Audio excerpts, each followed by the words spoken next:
Hi, Heidi. I'm Heidi Gardner. I'm Ego Nwodim. And I'm Chloe Fineman. And this is Studio 8H, home of Saturday Night Live.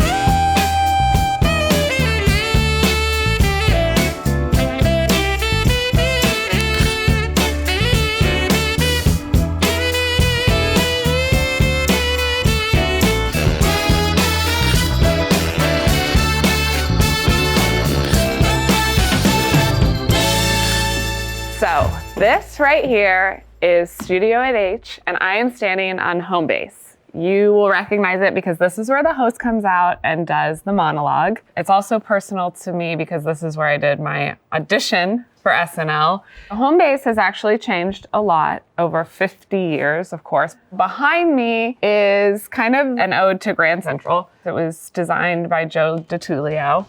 I'm Joe DiTullio. I'm currently one of the production designers for Saturday Night Live and been with the show for 30 seasons now. My name is Leo Yoshimura, and my Japanese name is Akira Yoshimura, which you'll see on the credits of Saturday Night Live. I've been here since 1975, so I've been here for 50 years. I've done every show except one, when I went to see my son graduate from Pitzer. Home base has always been what we call where the host comes out and a lot of stuff happens there because it's straight in front of the audience. That's got the tongue, which is a retractable stage. I believe the very first home base that we did in '75 was to represent a comedy club in New York in the basement of West Village brownstone. The important thing is it's about New York. The home base evolved a bit. They always had a texture of New York, a brownstone. I recall the Brooklyn Bridge was a wonderful one. But I think the Grand Central set, this home base actually nails it pretty clearly what we're talking about. I always felt like it was this kind of arrival point for tourists and people that come to New York. And I thought it was kind of a nice comparison for Saturday Night Live in New York City. There was a clock that we actually had and we found in 1975. It started then and we kept hanging it in the sets. Now it's become such a part of our history that there is a stagehand, an old stagehand, Joe Riley, who goes and makes sure every Saturday that the clock is telling the exact right time and also that the clock is wound. It was a challenge to fit it into Grand Central because I thought, where are we going to put this clock? I ended up making a little storefront. It's a very special clock that's been here since the beginning, 50 years ago. This is what's keeping us on time. And if we have a sketch that's cut for time, it's because we're watching this clock. I think Lauren is always referring to this clock and then says we don't have time for that one. The way the studio itself is laid out is we kind of call it stage 1, 2, 3, 4, 5, 6, like a clock, right around, right? So 1 and 2 is the music set and the home base. Stage 3 is 3A and 3B is broken into 2 pieces. That big stage can be split up into 2. To my right is where the musical guest performs. We have a musical guest every week and they perform on this stage. Something that's pretty cool about this is before this studio housed SNL, the NBC Orchestra would perform here. So we've been rocking for a long time. So when you guys are watching from home, you're seeing the angle that you're seeing right now. But what I'm seeing is not only the audience, but, say if you're doing Weekend Update, this is actually where they do the Weekend Update desk. There's camera straight down the center, 2 on each side, and then you've got cue cards, probably 3 sets of cards that they're pulling to each camera that you're supposed to be looking at. You're completely covered cards-wise. Typically, there's more sketches than there are stages. So sketches have to share stages, and sometimes after dress rehearsal, when it's decided what's going to go into the live show, they'll figure out with the breakdown, oh wait, actually, we can't do those 2 sketches back to back because they take place on the same stage, or even, 1 sketch in between them. It's too quick of a turnover. The cold open typically happens here. During the break between the cold open and the monologue, they're rolling up carpets, they're taking down walls. This whole thing just becomes what you're looking at now. But it might have been the Oval Office or a political rally, but they have to make that happen in 2.5 minutes tops. It's a real machine here.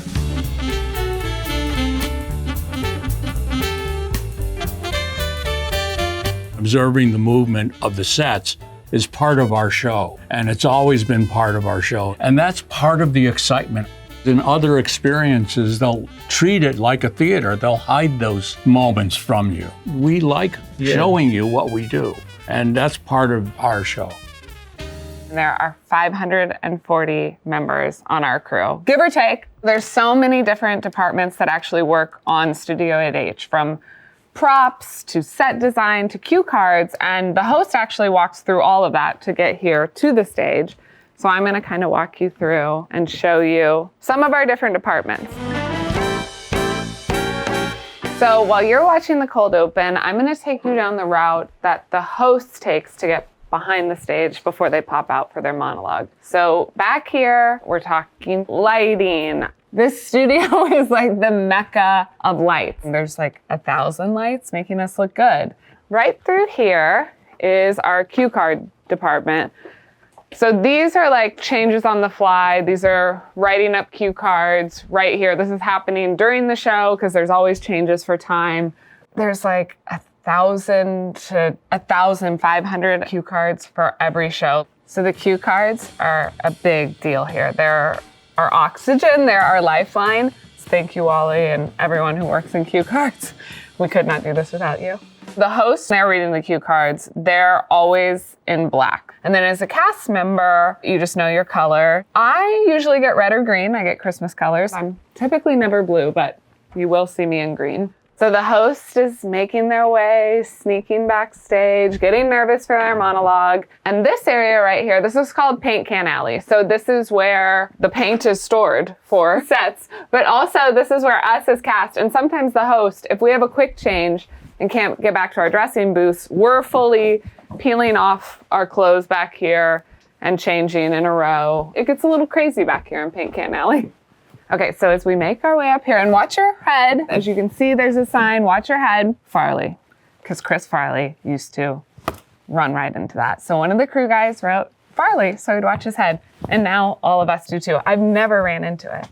Okay, and this is the last leg of the host's marathon journey to home base. They come behind stage 3A and 3B, and they sneak around, and they make their way behind that door, and then they open it, and then history is made every Saturday.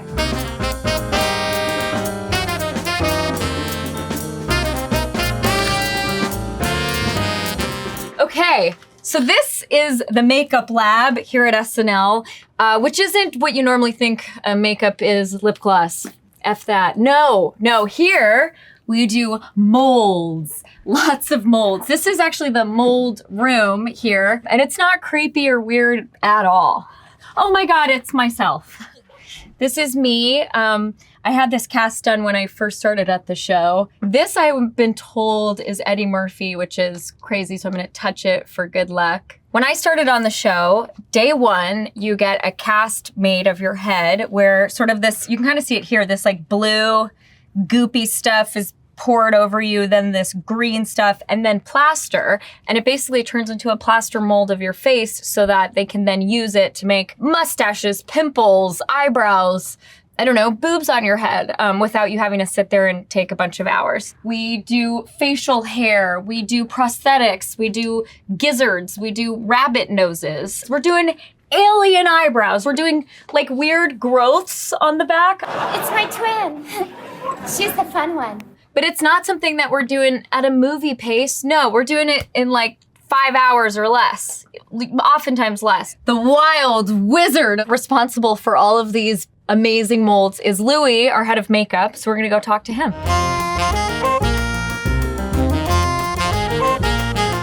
Hey, Louis. Hey, Chloe, how you doing? Hey, what you doing over here? Just pulling a print off of a printer. What in the heck? Yeah, one of the 3D printed faces. This is one of our former hosts. It's Jason Momoa. We do the head cast differently than when I started. When you started, we did a silicone cast, put Yeah. plastic bandages on it. Yeah. You sat down, took about 20 minutes, 25 minutes. It felt like All the 4 stuff- hours. All the stuff goopy all over the place. Now they come in, we do a 3D scan.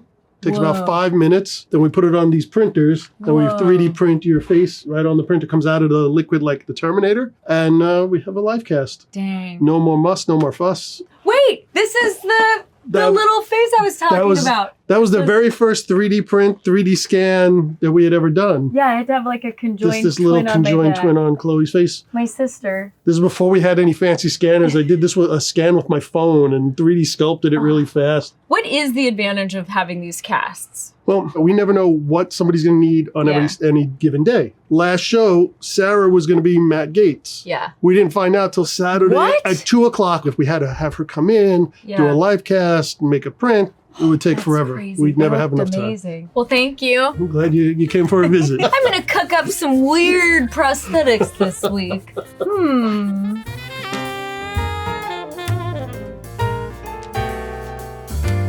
This is the wardrobe department at Saturday Night Live. They help bring our sketches to life. Like, we can have an idea and we can talk about all the dialogue as much as we want, but until we see these characters embodied, it's not really a sketch.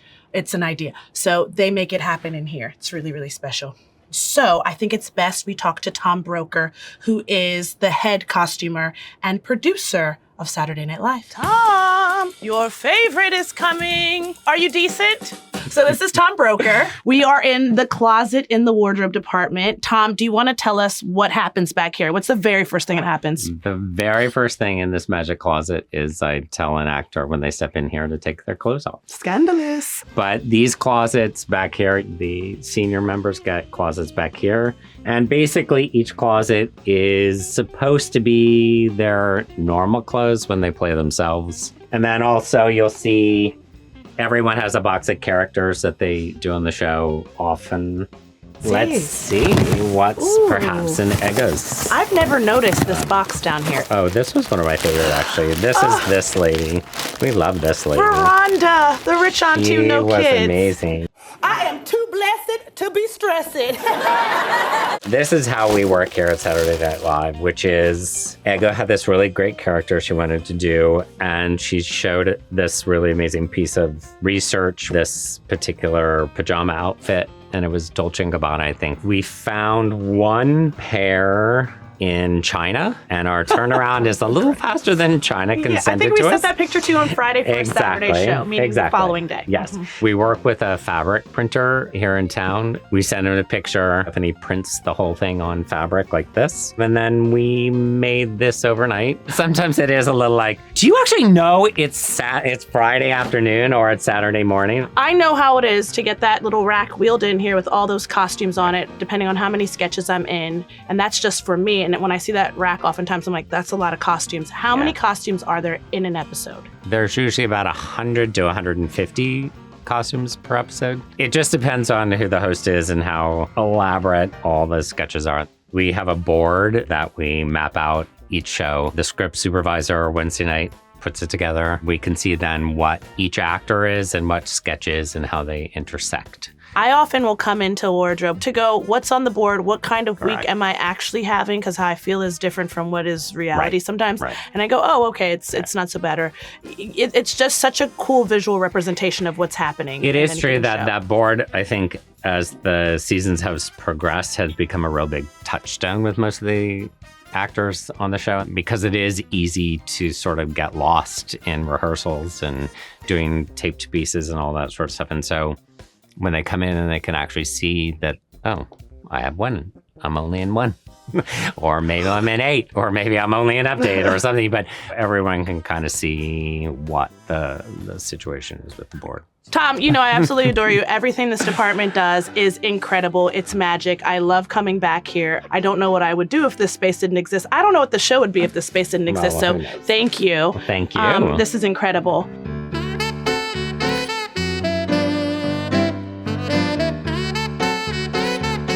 Okay, now we are heading to arguably my favorite room in all of 8H, the wig room. And I'm here with Jody, the legend, the head of SNL Hair. Yes, ma'am. How's it going? Oh, here we go. Well, it's my favorite room for a lot of reasons. One is I'm right next to it. And I come over, and if you can't tell from Jodi's voice, she's the original Sweater Weather. Yes, I am. Oh, sweater weather. Sweater weather. Sweater weather. And so, we'll talk shit and, Yep. get through everything. We get through stuff. Yeah. Yes. It's more counseling than wig designing. Yes. Tell us about these heads that are like almost cone head, but not quite. No.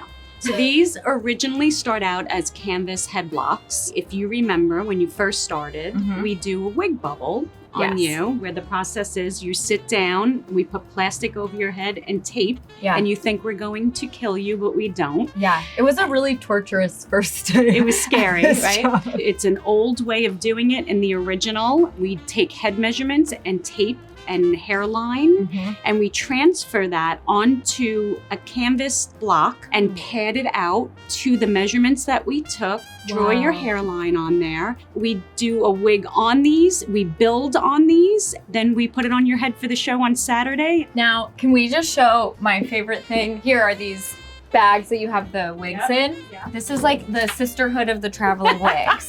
No, literally. So like, let's take this wig. I wore it, but then it's like Aubrey Plaza wore it. How long does a wig like this take?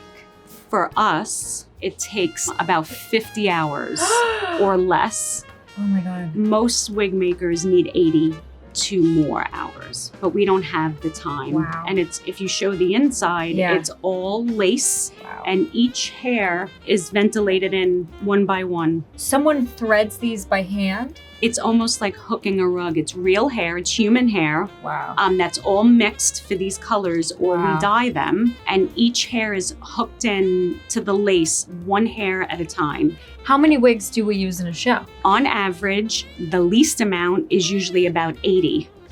So it's 80 and up. Wow. That's not including just using your own hair. That's just wigs. Wow. So this is our board, and it shows you all the wigs that we used. The O on there means own hair. Right. And I think in this one, we had over 100 wigs. Wow. When we build a wig, we number it. So here's this wig, and this is CF3. This is her third wig. Wow. And we build the wig. Every time she wears it, we document the show, what the character was, and the sketch. Because if we need to bring that character back, I need to know which wig it is. And we also have Bibles. They're called Bibles, wig Bibles. And look how big Keenan's is. Because he's been here forever. Forever. So this is Chloe's. A nice size, not too crazy. It's good size. So if you say to me, oh, I'm going to play that Ooh Girl on NFL Fox, and it comes back. Yeah. Because I'm not going to remember. Right. You're not going to remember. Yeah, you just go to number 3. We go to number 3. And this is every way that wig has been styled. Well, I'm sorry that the Wicked pre-tape was last minute and had a bunch of new impressions. We made it work. We made it work. Aww. Well, thank you so much. Yes, thank you. Always.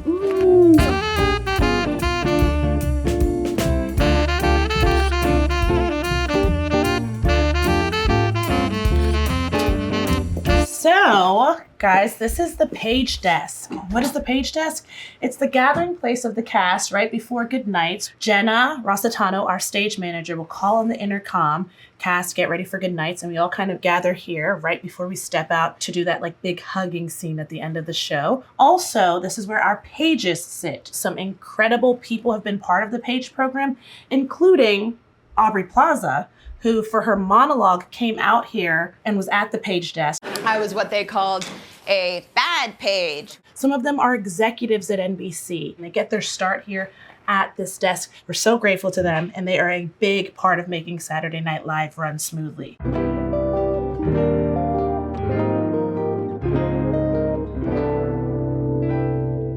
So when we're coming into work, we walk down this hallway right here. And as you can see, there is so much history on the walls. SNL 50th is coming up. It's so exciting. And when I walk past these photographs, I'm like, whoa, I have the same job as Eddie Murphy. Heidi said that to me one time. And I'm like, you're right. I can't believe Eddie and I have shared the same stages. Eddie and I have walked down the same hall. It's so amazing to see the cast that came before us, the cast that have inspired us, and to know that eventually, one day, maybe our cast's photo will be on this wall.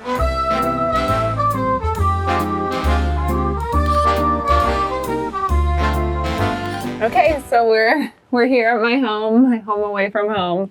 And this is my dressing room now. The first time I saw Maynham in the store, it was obviously very surreal. It's hard to believe that you're on SNL, like an institution that's been around for 50 years. But welcome home. So since I spend a lot of time here, I wanted it to be a place that felt really good, felt really magical, inspiring to me. So my dressing room is basically my 16-year-old bedroom. Back home in Kansas City, these chili lights are inspired by my mom. She used to decorate her balcony with chili lights. And then there's all sorts of personal things like my cat Tweaky. Louie from the makeup department made these Beavis and Butthead dolls of Mikey and Ryan Gosling from their Beavis and Butthead sketch. You put them right next to each other. This has become a new tradition that I've had recently, is whenever I have guests come to see the show, they get a little badge that gets them in, and I've been decorating the room with all the people who have been here. My childhood best friend, Michelle, she was here, still a best friend. Recently, a friend got me all of these like old SNL tapes, best of Dana Carvey, best of 96, 97. I think that was Will Ferrell and Molly Shannon and Sherry O'Terry's first or second year. Got a Mike Myers one down there. Mint condition still in the package. So I know this room is a lot, but it actually brings me a lot of peace. Everything on every inch of this wall means something to me. It's something that either inspired me or continues to inspire me. There's pictures of my mom, my dad, two of my favorite pictures of them. It just feels like a home away from home. And I think you need that to work here at SNL. You need like a peace and a grounding. And it just so happens, that my peace and grounding is around all this beautiful chaos, which is SNL.